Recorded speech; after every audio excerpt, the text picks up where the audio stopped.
Hello everyone, welcome back to my channel. In today's video, we are going to discuss about the animal tissue, which is a part 2 of chapter number 1 tissue. Okay. In our previous class, we have already done with the plant tissue. So अगर आप लोगों ने वो video नहीं देखा है तो जाके चेकआउट कर लीजिए. एनिमल टिश्यू क्या है? हमारे अराउंड जितनी भी एनिमल्स इंक्लूडिंग ह्यूमन बींग्स रहता है, सब we are made up of multiple tissues. Okay, and these tissues is of 4 types, right? So animal tissue is majorly of 4 types. Number 1 epithelial tissue, number 2 connective tissue, number 3 muscular tissue and number 4 nervous tissue. आज हम लोग epithelial tissue, muscular tissue and nervous tissue के बारे में discuss करेंगे. Part 3 में connective tissue के बारे में हम लोग डिस्कस करेंगे. Okay, so let's just start with the epithelial tissue. देखो, एपिथेलियल मतलब क्या है? ये एपी का मतलब है अबव द बॉडी, मतलब हमारे बॉडी के ऊपर आउटर रीजन में जो टिश्यू का लेयर रहता है उसी को हम लोग बोलेंगे एपिथेलियल टिश्यू. ठीक है, so we can say that epi means above. ठीक है, always lies above the entire body. हमारे एंटायर बॉडी के ऊपर हिस्सों में, आउटर रीजन में जो टिश्यूज पाया जाता है वो है एपिथेलियल टिश्यू. अब देखो, एपिथेलियल टिश्यू की फॉर्म्स मतलब लुक्स कैसा होता है. देखो, कंटिन्यूअस सेल, जो एपिथेलियल टिश्यू जो सेल से बनता है वो एक कंटिन्यूअस शीट्स में शीट्स फॉर्म करता है. ठीक है, अब ये कंटिन्यूअस शीट्स क्यों फॉर्म करता है? क्योंकि ये ऊपर की रीजन में रहता है. Epithelial tissue obviously outer region में रहता है. अगर कंटिन्यूअस शीट्स फॉर्म नहीं करेगा तो सेल्स क्लोजली पैक्ड नहीं होगा. ठीक है, मिडिल में इंटरसेल्यूलर स्पेस रह जाएगा एंड जर्म्स हमारे बॉडी के अंदर मतलब आ सकता है. Okay, so epithelial tissue does not have any intercellular spaces, right? ये हो गया सेकेंड पॉइंट. एंड ये जो कंटिन्यूअस शीट्स मतलब एपिथेलियल टिश्यू का जो कंटिन्यूअस शीट्स फॉर्म करता है, ये शीट्स ऑब्वियसली एक मेम्ब्रेन के ऊपर फॉर्म करता है जिसको हम लोग बोल सकते हैं, मान लो ये सेल का स्ट्रक्चर है, मतलब एपिथेलियल टिश्यू का स्ट्रक्चर है.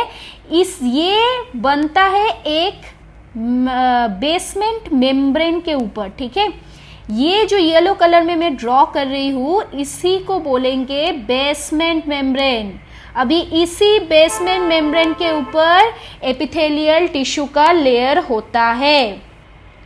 ठीक है, थर्ड पॉइंट क्या है? Covers external surface of the body as well as the lining of internal organ. देखो, यहाँ पे लिंकिंग लिखा है पर ये लाइनिंग होगा. ओके, सो बाहर के जो आउटर रीजन में जो लेयर होता है टिश्यू का वो बनता है. नॉट ओनली दैट, ये हमारे इंटरनल ऑर्गन्स का भी आउटर रीजन में मिलता है. इंटरनल ऑर्गन्स मतलब मान लो स्टोमक. ठीक है, अगर मैं स्टोमक ड्रॉ करूं, देखो ऐसे स्टोमक का स्ट्रक्चर होता है, राइट? तो ये स्टोमक का जो बाहर की लेयर होगा वो लेयर मतलब ये जो लेयर होगा इसी लेयर बनता है एपिथेलियल टिश्यू से. ठीक है, येलो कलर में मैं जो ड्रॉ की हूं वो एपिथेलियल टिश्यू से बनता है. Okay, so obviously not only हमारे आउटर रीजियंस में जो स्किन्स है या फिर जो लेयर होता है वो प्रोवाइड करता है एपिथेलियल टिश्यू, बट ऑल्सो हमारे बॉडी में जितने भी इंटरनल ऑर्गन्स है उसी का भी बाहर का जो लेयर होता है, मतलब इंटरनल ऑर्गन की जो आउटर लेयर होता है वो भी प्रिपेयर होता है एपिथेलियल टिश्यू से. ठीक है, हमारे बॉडी के बाहर की लेयर भी एपिथेलियल टिश्यू से बनता है एंड बॉडी के अंदर भी जो इंटरनल ऑर्गन्स प्रेजेंट होता है वो भी एपिथेलियल टिश्यू से ही बनता है. ओके, तो लोकेशन तो मैंने बोल ही दिया हूँ अभी, covers external surface of the body and also line the cavities of internal organ. Internal organ की जो कैविटीज होता है उसी में भी लाइनिंग प्रोवाइड करता है ये एपिथेलियल टिश्यू। अब देखो इसका फंक्शन क्या है। फंक्शन है provide protection and prevent the entry of germs. अभी देखो मैंने जब भी प्लांट टिश्यू पढ़ाया था आप लोगों को मैंने बताया था कि प्लांट टिश्यू के जो आउटर मोस्ट लेयर होता है उसको हम लोग बोलते हैं एपिडर्मिस, ठीक है, और एनिमल्स की जो आउटर लेयर होता है उसको हम लोग बोलते हैं एपिथेलियल। तो दोनों का ही देखो सेम ही मीनिंग है, एपिडर्मिस और एपिथेलियल मतलब outer region of the body जो लेयर होता है उसी को हम लोग बोलेंगे in case of plants epidermis and in case of animals epithelial. तो दोनों का ही काम सेम ही है, provide protection, protection from what, mechanical injury, external shock, ये सब से हमारे बॉडी को प्रोटेक्शन प्रोवाइड करता है। जैसे कि मान लो ये हमारे बॉडी के जो इंटरनल जो टिश्यूज का लेयर है ऊपर अगर ये एपिथेलियल टिश्यू ना होता तो इंटरनल शॉक से ये सब इन जो अंदर की टिश्यूज है उसको कौन प्रोटेक्शन प्रोवाइड करता, नहीं कर सकता था। इसीलिए एपिथेलियल टिश्यू हमारे इंटरनल ऑर्गन्स को एंड जो इंटरनल टिश्यूज वगैरह रहता है उसी को भी प्रोटेक्शन प्रोवाइड करता है। एंड और एक काम करता है, it always prevent the entry of germs. मैंने अब भी आप लोगों को बताया जब हम एपिथेलियल टिश्यू के लुक्स के बारे में पढ़ रहे थे कि क्या हुआ था, वहां पे कोई भी इंटरसेल्यूलर स्पेस नहीं था। तो इंटरसेल्यूलर स्पेस नहीं है तो ऑब्वियसली जर्म्स एंटर नहीं कर सकता है, तो it always prevent the entry of germs as well, right. अब देखो epithelial tissue is of 4 types on the basis of their shapes, ठीक है, शेप्स के ऊपर डिपेंड करके एपिथेलियल टिश्यू को हम लोग 4 टाइप्स में डिवीजन कर सकते हैं, ठीक है।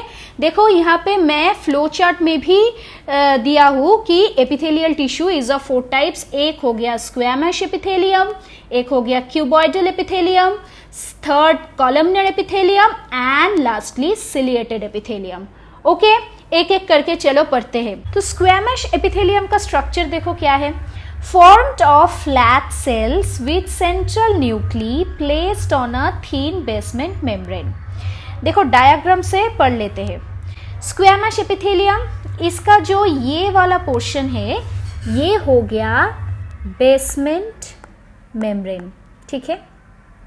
अब देखो इसी बेसमेंट मेम्ब्रेन के ऊपर स्क्वैमस एपिथेलियम का जो सेल्स प्रेजेंट रहता है, ओके। इसी थीन शीट्स ऑफ सेल्स में ये न्यूक्लियस सेंट्रली लोकेटेड है एंड ये जो सेल का स्ट्रक्चर होता है ये हेक्सागोनल होता है, ओके।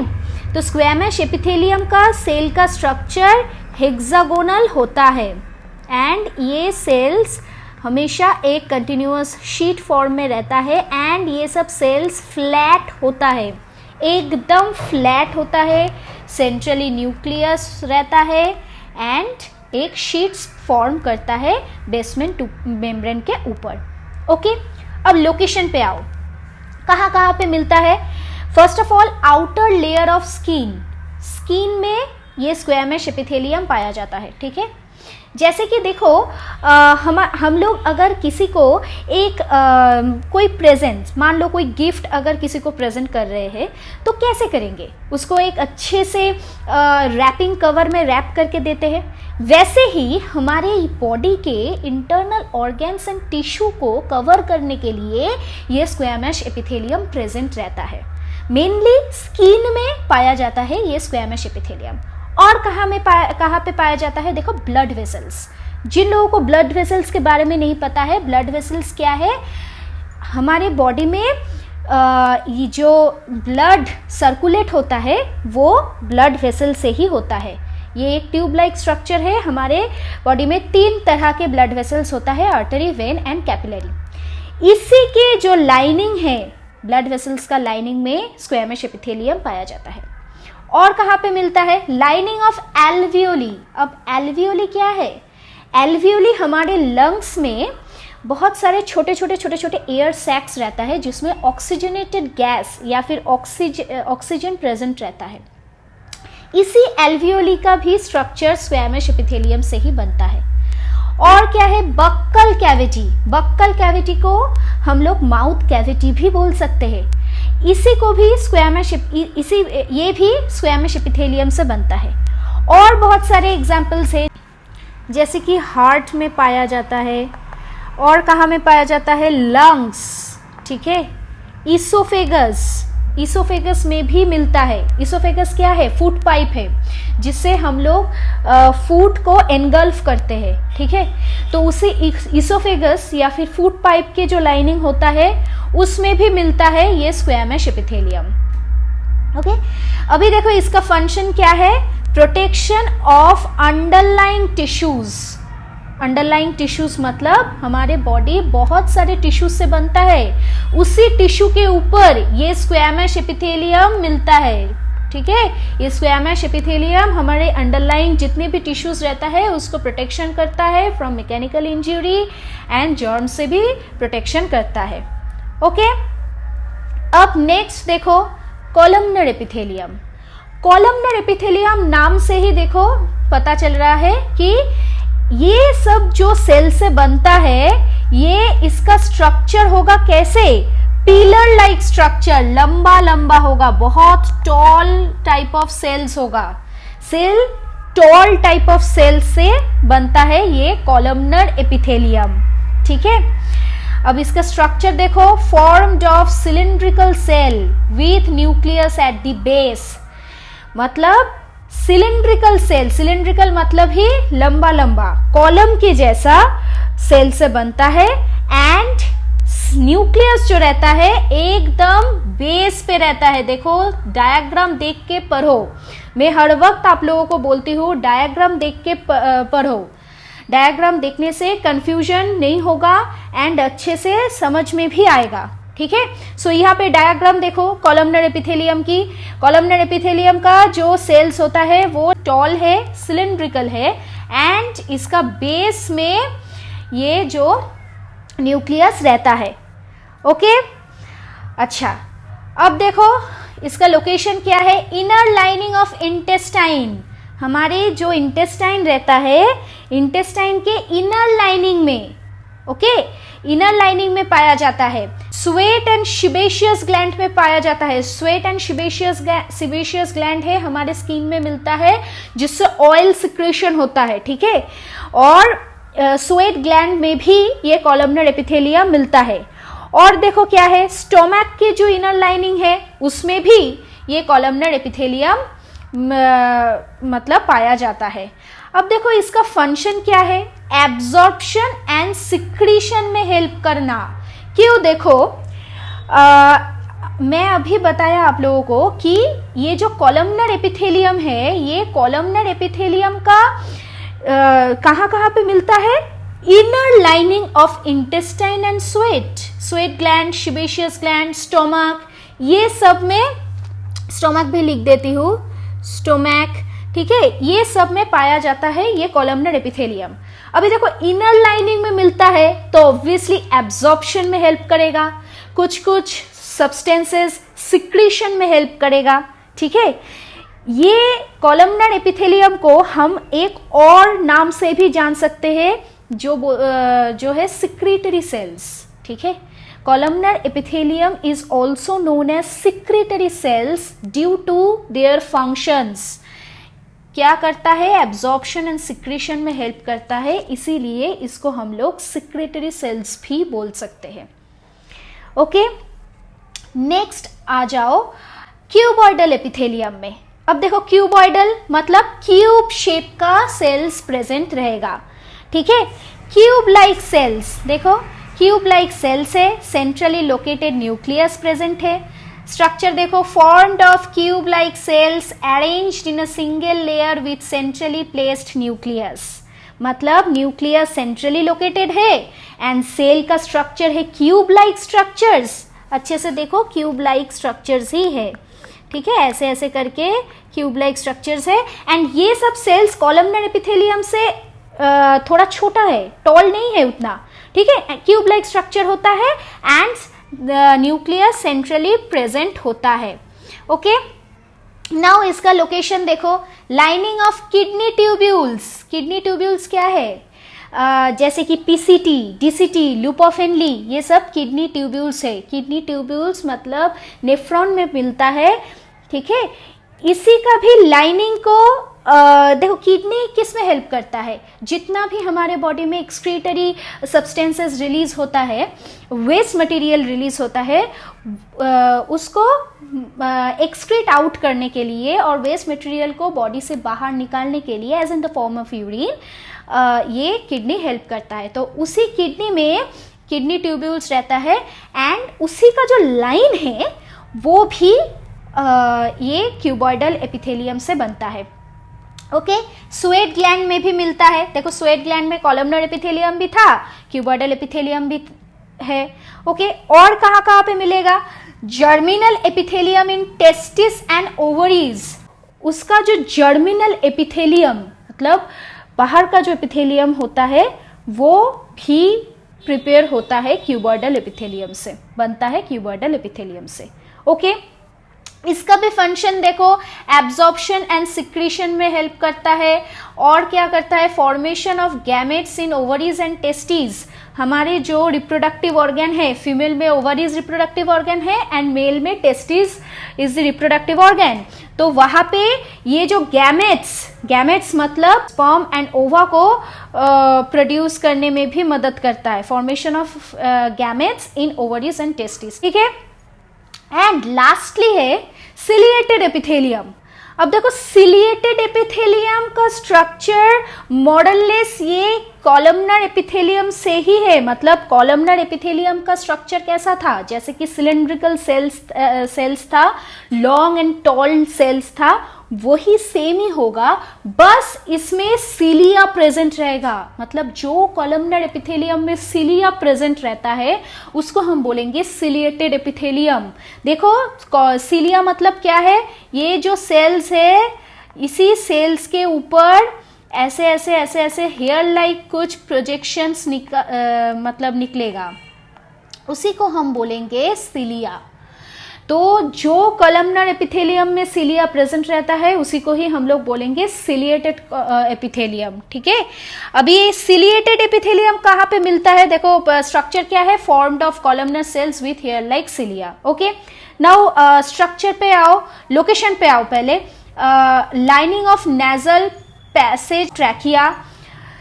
देखो, ये इसका हेयर लाइक एक्चुअली सिलिया का फंक्शन क्या है? सिलिया मतलब एक्चुअली हेल्प करता है बाहर से अगर कोई भी डस्ट पार्टिकल या फिर जर्म वगैरह कुछ बॉडी के अंदर चला गया है तो उसको डस्ट ऑफ करने के लिए या फिर मूव करके बाहर निकालने के लिए ये सिलिया हेल्प करता है। जैसे कि नेजल पैसेज क्या है? नोज के अंदर से हम लोग बहुत ऑक्सीजन या फिर गैसेस वगैरह लेते हैं, ठीक है। तो उसके साथ बहुत जर्म्स या फिर डस्ट बॉडी के अंदर चला जा सकता है। तो वहां के लाइनिंग पे, नेजल कैविटी में जो पैसेज में जो लाइनिंग होता है वो लाइनिंग में ये सिलिएटेड एपिथेलियम रहेगा। तो अगर मान लो हम लोग इनहेलेशन के टाइम अगर कोई भी जर्म्स या डस्ट आ भी जाएगा, एंटर कर भी जाएगा, तो भी वो बॉडी के अंदर नहीं जा पाएगा due to this ciliated epithelium, क्योंकि वो डस्ट ऑफ कर देगा। ओके, ट्रैकिया में भी सेम होता है। अगर मान लो नेजल कैविटी में वो मतलब डस्ट नहीं निकला है, अंदर चला गया है ट्रैकिया में, तो उसमें भी ये सिलिएटेड एपिथेलियम प्रेजेंट रहेगा एंड अगर कुछ भी चला जाएगा तो उसको निकाल देगा, अंदर मतलब अंदर नहीं जाने देगा। Okay, so we have already done the epithelial tissue, now come to the muscular tissue. Okay, देखो, muscular tissue forms the muscles of the body. आप लोगों को पता है कि हमारे बॉडी में बहुत सारे मसल्स रहता है, ठीक है। अभी ये मसल्स का काम क्या है? मूवमेंट और लोकोमोशन में हेल्प करना। बॉडी के जितने भी such as arms, legs, shoulders, जितने भी पार्ट्स होता है, अगर हम लोग उसको मूव करेंगे तो मसल ही है जो हेल्प करता है। Okay, so muscular tissue is a contractile tissue. ये एक कॉन्ट्रैक्टाइल टिश्यू होता है। क्यों? क्योंकि ये कॉन्ट्रैक्शन में हेल्प करता है। हाँ, विच पॉजेस कॉन्ट्रैक्टाइल प्रोटीन्स। अभी ये टिश्यू में बहुत सारे प्रोटीन्स प्रेजेंट रहता है जिसको हम लोग बोल रहे हैं कॉन्ट्रैक्टाइल प्रोटीन्स, ठीक है, inside the cells, held together by connective tissue.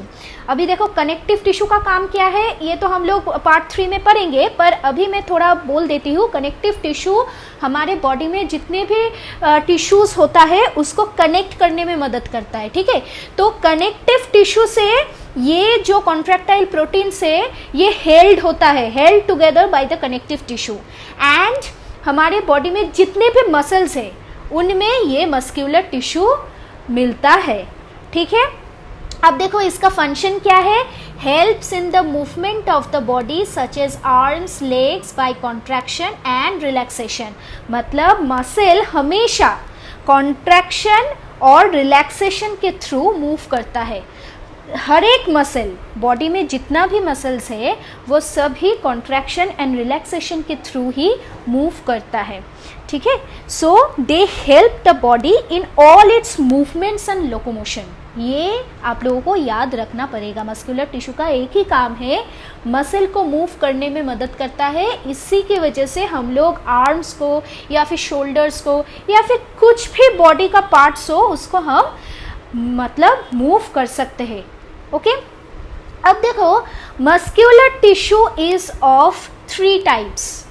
First of all, muscular tissue is of 3 types. First of all, striated muscle or we can say it voluntary muscles. Secondly, non-straighted muscle or involuntary muscle. Thirdly, cardiac muscle. Okay, एक एक करके चलो आते हैं। पहला है straighted muscle or else we can say it voluntary muscle or we can say it skeletal muscle. तीनों ही same है, कंफ्यूजन मत होना किसी से भी। इसको एक और नाम से हम लोग जान सकते हैं, वो है स्केलेटल मसल, ठीक है। मैं यहाँ पे लिख देती हूँ स्केलेटल मसल। अब देखो क्यों हम लोग इसको वॉलंटरी मसल बोल सकते हैं, क्योंकि we can control this muscle at our will. मतलब हम लोग अपने हिसाब से कंट्रोल कर सकते हैं ये सब मसल्स को। इसको क्यों हम लोग स्ट्रेटेड मसल बोल सकते हैं।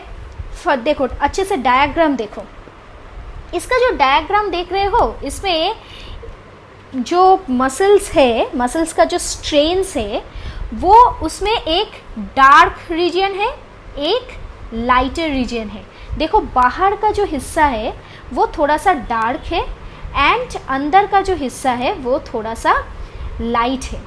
तो मतलब क्या है, डार्क एंड लाइट बैंड से बनता है ये muscles. These muscles are formed of dark and light bands, so we can also say that also called this as straighted muscle. Okay?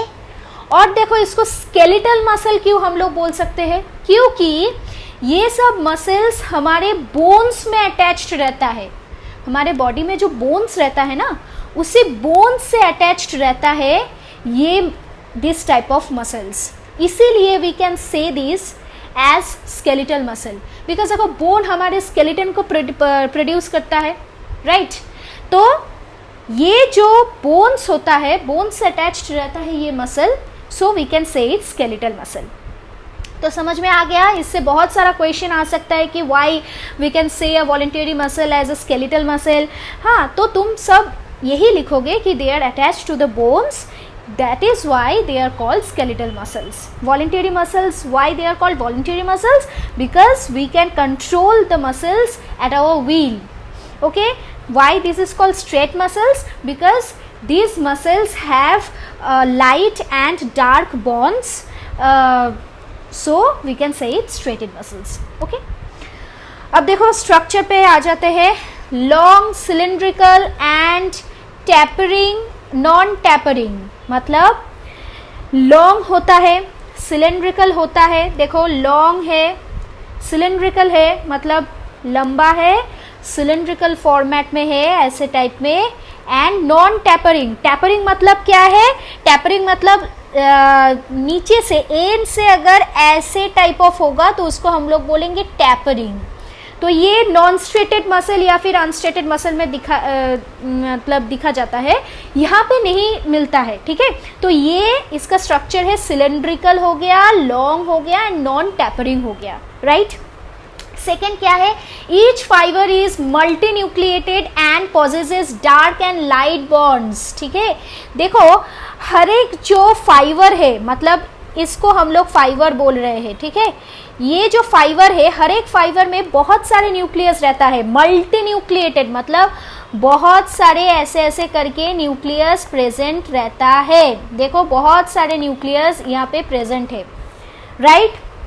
और क्या है, अभी मैंने बताया डार्क एंड लाइट बॉन्ड से बनता है, ठीक है, बैंड से बनता है। एक्चुअली जो बॉन्ड नहीं, ये बैंड होगा, ठीक है, बैंड से बनता है, डार्क एंड लाइट बैंड से ये बनता है, इसीलिए वॉलंटरी मसल्स को हम स्ट्रेटेड मसल भी बोल सकते हैं, राइट। अब देखो इसका लोकेशन क्या है, they are present in the body parts. अच्छा एक बात देखो, लोकेशन पढ़ने से पहले एक बात मैं रिकॉल कर देती हूँ। मैंने अभी बताया कि वॉलंटरी मसल उस जगह में पाया जाएगा जहाँ, मतलब वॉलंटरी मसल्स को हम लोग हमारे कंट्रोल से यूज कर सकते हैं या फिर मूव कर सकते हैं, राइट, मतलब एट आवर व्हील से हम लोग कर सकते हैं। तो इसका लोकेशन कहाँ पे होगा, ऑब्वियसली जो जो बॉडी पार्ट्स हम लोग मूव कर सकते हैं उसी पार्ट्स में ये मसल प्रेजेंट रहेगा। तो लोकेशन भी कितना इजी हो गया, देखो सब कुछ इंटर रिलेटेड है। अगर नॉलेज क्लियर कर लोगे, कॉन्सेप्ट क्लियर कर लोगे तो खुद ब खुद ही लिख सकते हो। तो लोकेशन देखो, they are present in the body parts which we can move at our conscious will like limb, face, neck, tongue। देखो limb भी हम लोग हमारे कॉन्शियस व्हील से मूव कर सकते हैं, फेस भी कर सकते हैं, नेक भी कर सकते हैं, एज वेल एज टंग भी कर सकते हैं। तो वॉलंटरी मसल्स वहाँ पे पाया जाएगा जो जो बॉडी पार्ट्स हम लोग हमारे हिसाब से मूव कर सकते हैं या फिर हमारे कंट्रोल से मूव कर सकते हैं, उसी जगह में ये वॉलंटरी मसल्स मिलेगा। जैसे कि लिम्ब हो गया, फेस हो गया, नेक, टंग एक्सेट्रा। ओके, इसका फंक्शन क्या है, they are attaches to the bones and help in the movement of all parts of the body. ये जो मसल्स रहता है ये बोन से अटैच्ड रहता है, ठीक है। सो ये क्या काम करेगा, बोन से अटैच्ड रहेगा एंड ये बोन को मतलब ये मूवमेंट में हेल्प करेगा। बॉडी के जितनी भी पार्ट्स है उसको मूवमेंट करने में मदद करेगा ये हमारे स्ट्रेटेड मसल, या बोल सकते हो वॉलंटरी मसल, या बोल सकते हो skeletal muscle. Okay, so next is the non striated muscle और इनवॉलंटरी मसल। अब देखो नॉन स्ट्रेटेड मतलब obviously there is lack of dark and light bands. मतलब यहाँ पे जो फाइबर्स रहता है वो फाइबर्स में कोई भी डार्क या लाइट बैंड जैसा कुछ नहीं रहता है, ठीक है, सेम ही होता है, सब फाइबर सेम ही रहता है, राइट। अब देखो सेकेंडली इनवॉलंटरी मसल मतलब क्या है, we are not able to control by our will these muscles we cannot move by our wheel, ठीक है। तो इसीलिए इसको हम इनवॉलंटरी मसल्स भी बोल सकते हैं। और एक नाम है इसका जो है स्मूथ मसल, ठीक है। अब देखो स्मूथ क्यों है, स्मूथ मसल, ठीक है। स्मूथ मसल्स का मतलब क्या है, स्मूथ मतलब देखो यहाँ पे भी सेम ही है, मतलब स्मूथ और नॉन स्ट्रेटेड सेम ही है। मतलब यहाँ पे कोई भी डार्क या लाइट बैंड्स नहीं मिलता है, इसीलिए इसको हम स्मूथ या फिर अनस्ट्रेटेड मसल्स भी बोल सकते हैं। एंड इनवॉलेंट्री मसल क्यों? क्योंकि ये हम हमारे हिसाब से कंट्रोल नहीं कर सकते ये मसल को, इसीलिए इनवॉलेंट्री मसल्स भी बोल सकते हैं। ठीक है, अब देखो इसका शेप क्या है। They are spindle shaped and unbranched muscle. देखो कुछ भी ब्रांचेस नहीं है, एंड ये स्पिंडल शेपेड होता है। ये जो शेप होता है ये ऐसे स्पिंडल शेपेड होता है, एंड टैपरिंग होता है एट द बोथ एंड। देखो अच्छे से, बोथ एंड में ये जो एंड रहता है ये एंड में टैपरिंग है। ओके, एंड देखो they are uninucleated with a single and centrally located nucleus. अब देखो ये स्ट्रेटेड मसल से अलग है, बहुत अलग है। देखो स्ट्रेटेड मसल में क्या था, एक ही फाइबर में बहुत सारे मल्टी न्यूक्लियस था। यहाँ पे मैंने दिखाया, देखो एक ही फाइबर में बहुत सारे मल्टी न्यूक्लियस प्रेजेंट था, पर यहाँ पे एक ही फाइबर में एक ही न्यूक्लियस प्रेजेंट रहेगा। ओके, सेकेंडली क्या बोला कि यहाँ पे जो न्यूक्लियस रहता है ये न्यूक्लियस हमेशा सेंट्रली लोकेटेड होगा। ओके, अच्छा अब इसका लोकेशन देखो। They are found in visceral organ like oesophagus, intestine, blood vessels, muscle of iris in the eye, urinary bladder etcetera.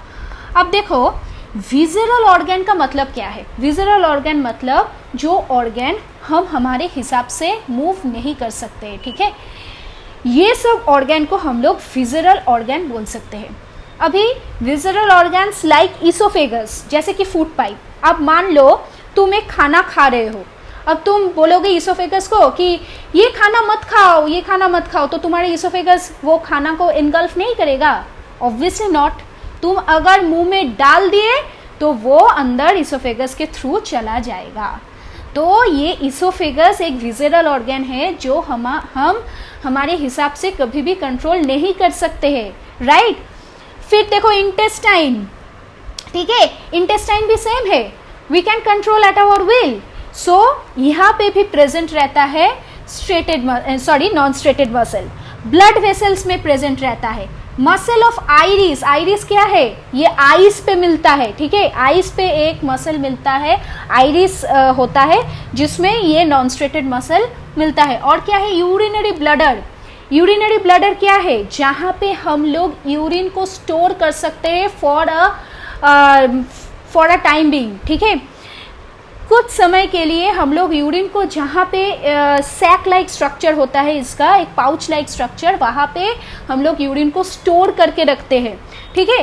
तो उसी जगह में भी मिलेगा ये नॉन स्ट्रेटेड मसल। अभी तुम ये सब आप लोग देखो, इसोफेगस देखो, इंटेस्टाइन देखो, blood vessel, muscle of iris, urinary bladder, ये कुछ भी हम लोग हमारे हिसाब से, हमारे व्हील से या फिर कॉन्शियस माइंड से वी कैनॉट मूव, राइट। तो यहाँ पे ये सब जगह पे मिलेगा नॉन स्ट्रेटेड या फिर इनवॉलेंटरी या फिर स्मूथ मसल। Got it? अब देखो इसका फंक्शन क्या है? Help in the movement of the wall of gastro intestinal tract of for peristalsis. अब ये अच्छे से समझो, ये first of all gastro intestinal tract क्या है? मतलब हमारे जो एलिमेंट्री कैनल होता है उसी को ही हम लोग गैस्ट्रो इंटेस्टिनल ट्रैक्ट भी बोल सकते हैं, ठीक है, जहाँ से हम लोगों का खाना अंदर जाता है, डाइजेशन होता है, इंटेस्टाइन में जाता है, वो जो ट्रैक्ट होता है उसको गैस्ट्रो इंटेस्टिनल ट्रैक्ट बोल सकते हैं। अब देखो पेरिस्टॉल्सिस, ये पेरिस्टॉल्सिस क्या है? मतलब देखो हम लोग खाना खाते हैं किससे? माउथ से। अभी माउथ कैविटी में खाना गया, वो चला जाएगा हमारे फूड पाइप या फिर इसोफेगस में, इसोफेगस के थ्रू वो स्टोमैक में जाएगा, स्टोमैक से इंटेस्टाइन में जाएगा, इंटेस्टाइन के बाद वो जाएगा, मतलब small intestine then large intestine, right. तो ये जो फूड माउथ से इसोफेगस में कैसे जा रहा है? अगर कोई भी कॉन्ट्रैक्शन नहीं होगा पाइप का, जो इसोफेगस है, या फिर देखो ये मान लो फेस रीजियन है, इसी के अंदर से खाना इसी इसोफेगस के अंदर जा रहा है, ठीक है। तो कैसे जाएगा, कैसे जाएगा? पेरिस्टॉल्सिस की वजह से जा रहा है। पेरिस्टॉल्सिस मतलब हमारे ये इसोफेगस के अंदर एक मसल रहता है जो है ये नॉन स्ट्रेटेड मसल या फिर इनवॉलेंटरी मसल या फिर स्मूथ मसल। ये मसल यहाँ पे प्रेजेंट रहता है एंड ये मसल कॉन्ट्रैक्शन एंड रिलैक्सेशन के थ्रू इसी इसोफेगस को मूव करता है। इसी की वजह से खाना इधर से इधर जा रहा है। समझ में आया? मैं फिर से बोलती हूँ, पेरिस्टॉल्सिस क्या है? Peristalsis is a process where the muscles of the esophagus contract and relaxation करता है and खाना यहाँ से यहाँ तक जाता है, ठीक है। तो इसी पेरिस्टॉल्सिस में भी मदद करता है ये इनवॉलेंटरी या फिर स्मूथ या फिर unstriated muscle, okay. Secondly, we cannot move this muscles at our will. ये तो बोल चुकी हूँ बहुत बार, ये मसल्स हम लोग हमारे हिसाब से मूव नहीं कर सकते हैं। So we cannot move this muscles at our will. अभी देखो लास्टली है कार्डियक मसल्स। कार्डियक मतलब क्या है? कार्डियक मतलब हार्ट। हार्ट में जो मसल मिलेगा वो है कार्डियक मसल्स, ठीक है। अब देखो कार्डियक मसल्स भी एक इनवॉलेंटरी स्ट्रेटेड मसल है। अच्छे से समझने की कोशिश करो। देखो इनवॉलेंटरी एंड स्ट्रेटेड।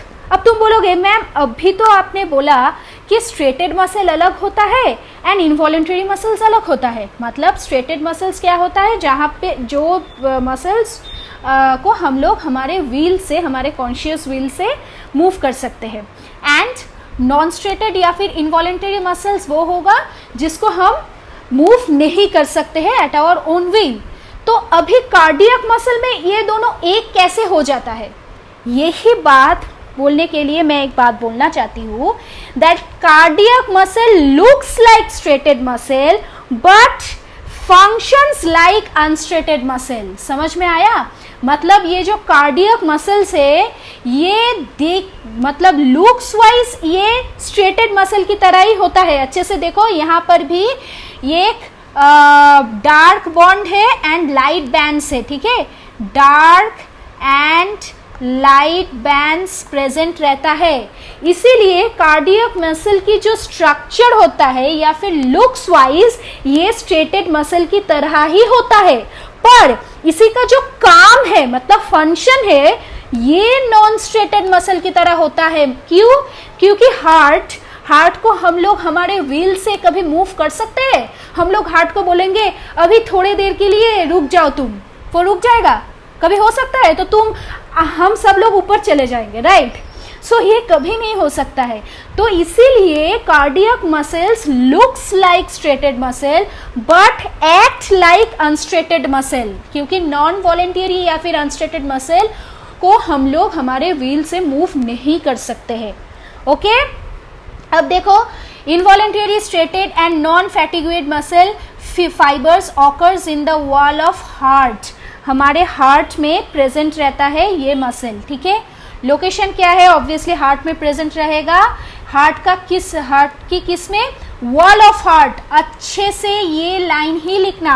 अगर तुम लोगों को क्वेश्चन में आएगा कि कार्डियक मसल कहाँ पे मिलता है, इसका लोकेशन बताओ, तो ऑब्वियसली लिखना आप लोग कि द वॉल ऑफ हार्ट। सिर्फ हार्ट में लिखने से मार्क्स नहीं मिलेगा, वॉल ऑफ हार्ट ही लिखना पड़ेगा, ठीक है। अभी फंक्शन में आओ। देखो हार्ट का फंक्शन क्या है? हार्ट हमारे बॉडी में ब्लड को सर्कुलेशन में मदद करता है बाय पंपिंग, राइट। तो it helps in rhythmic contraction and relaxation to pump blood throughout the body. Body में हार्ट क्या करता है? हार्ट पूरी टोटल बॉडी से जितनी भी डीऑक्सीजनेटेड ब्लड है, सॉरी ऑक्सीजनेटेड ब्लड है, उसको पंप करके पूरी बॉडी में पहुंचा देता है, ठीक है। तो ये कैसे करेगा? ऑब्वियसली मसल के थ्रू करेगा। ऑब्वियसली कार्डियक मसल्स के थ्रू ही करेगा। हार्ट के वॉल में ये मसल्स रहता है, ये मसल्स कॉन्ट्रैक्शन एंड रिलैक्सेशन करता है एंड इसी की वजह से हार्ट के अंदर जो ऑक्सीजनेटेड ब्लड होता है वो all over the body transmitted हो जाता है। ओके, सो ये हो गया हमारे मस्क्यूलर टिश्यू। अगर कोई भी डाउट्स होगा let me know in the comment section below. चीज़ मैं बोलना भूल गई थी, ये striated and non striated muscle में देखो, स्ट्रेटेड मसल में मैंने अभी क्या बोला कि स्ट्रेटेड मसल में लाइट एंड डार्क बैंड्स रहता है, पर ये लाइट एंड डार्क बैंड्स किससे बनता है? ठीक है, this is due to actin and myosin protein. ये एक एक्टिन एंड मायोसिन प्रोटीन की वजह से ये डार्क एंड लाइट बैंड्स मतलब जैसे रहता है, मतलब फाइबर्स में ये डार्क एंड लाइट बॉन्ड्स दिखता है। ये एक्टिन एंड मायोसिन, ठीक है, ये एक्टिन एंड मायोसिन की वजह से इसी का डार्क एंड लाइट बैंड्स रहता है। अभी next come to the nervous tissue. अब देखो, nervous tissue is made up of nerves, ठीक है, नर्व्स से बनता है नर्वस टिश्यू एंड नर्व्स बनता है some structural and functional unit से जो है न्यूरॉन, ठीक है।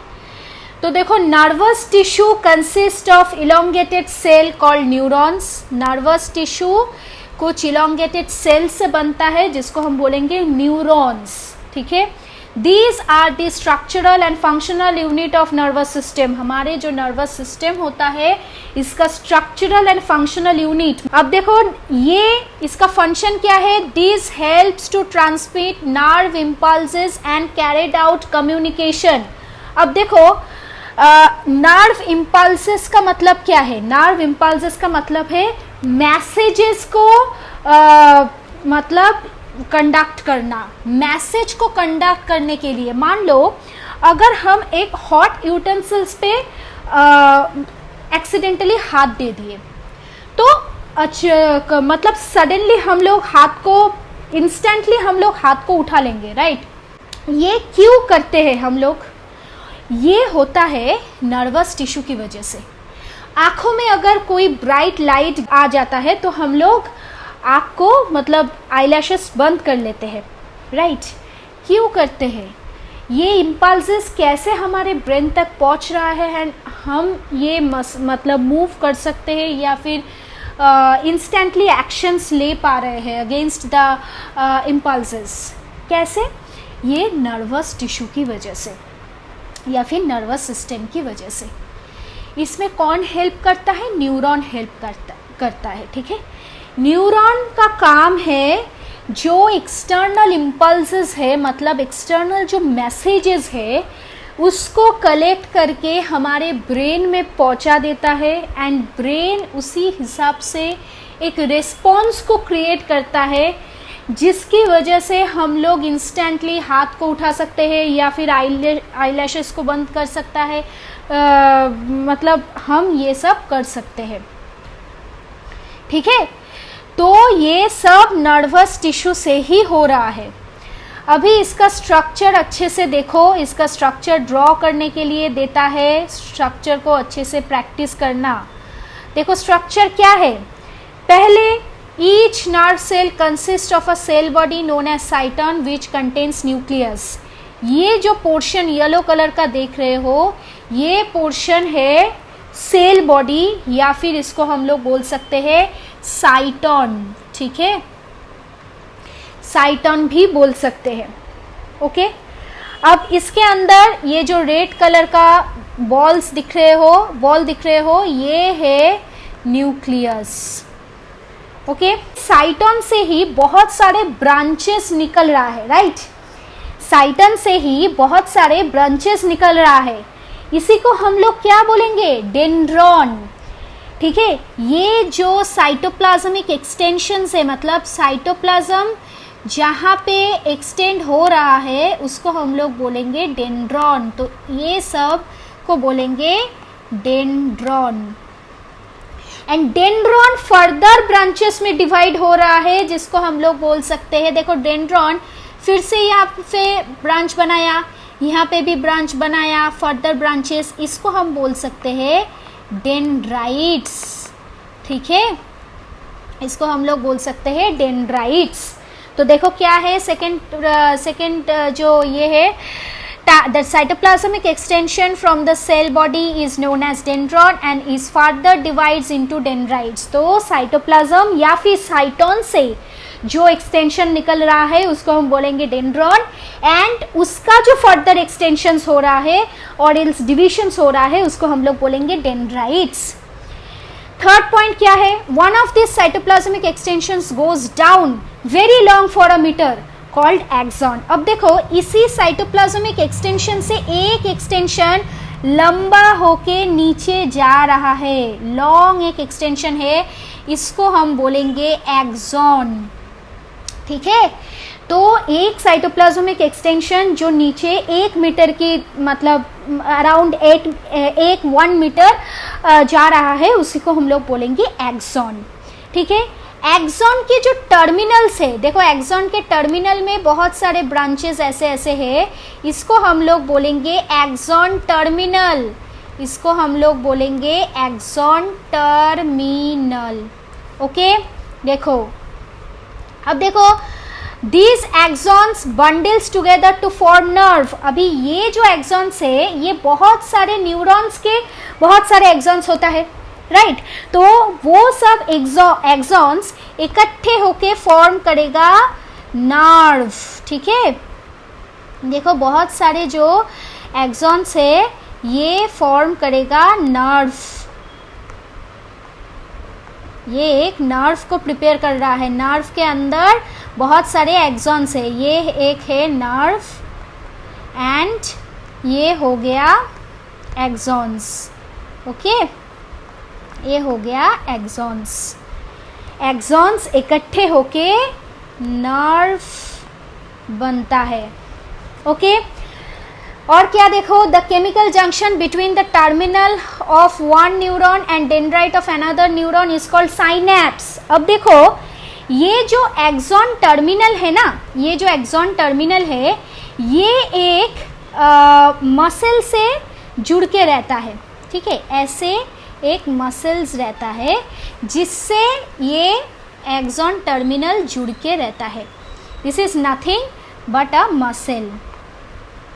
क्यों मसल्स से ये न्यूरॉन जोड़ के रहता है, क्योंकि मसल से नहीं जुड़ेगा तो इम्पल्स मसल्स पे नहीं पहुंचेगा, इम्पल्स नहीं पहुंचेगा तो मसल्स मूव नहीं कर सकता है। मैंने अभी जो एग्जांपल बोला कि अगर एक यूटेंसिल्स पे, हॉट यूटेंसिल्स पे अगर हम लोग एक्सीडेंटली हाथ दे देंगे तो फटाक से हाथ को उठा भी लेंगे, तो इसमें मसल का तो एक्शन है ना, हाथ पे जो मसल्स होता है वो अगर मूव नहीं करेगा तो हाथ कभी भी वहां से नहीं उठेगा, राइट तो ये न्यूरॉन ही करता है। न्यूरॉन पहले वो इम्पल्स को लेके जाएगा ब्रेन में, ब्रेन उसके अगेंस्ट रेस्पॉन्स को रेडी करके मसल में भेज देगा एंड थ्रू न्यूरॉन। ठीक है, न्यूरॉन के नीचे ऐसे करके और एक न्यूरॉन प्रेजेंट रहेगा, हाँ या ना।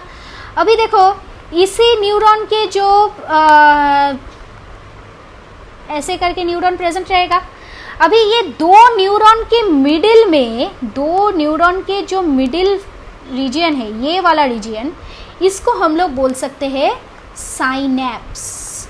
ठीक है, इसको हम लोग बोलेंगे साइनेप्स। तो एक न्यूरॉन की डेंड्राइट्स एंड दूसरे न्यूरॉन की एक्सॉन के बीचों बीच, मतलब इन बिटवीन जो प्लेस रहता है या फिर स्पेस होगा उसको हम बोलेंगे साइनेप्स। सो आज का टॉपिक यहीं पर ही ख़त्म होता है। नेक्स्ट क्लास में हम लोग कनेक्टिव टिश्यू के बारे में पढ़ेंगे।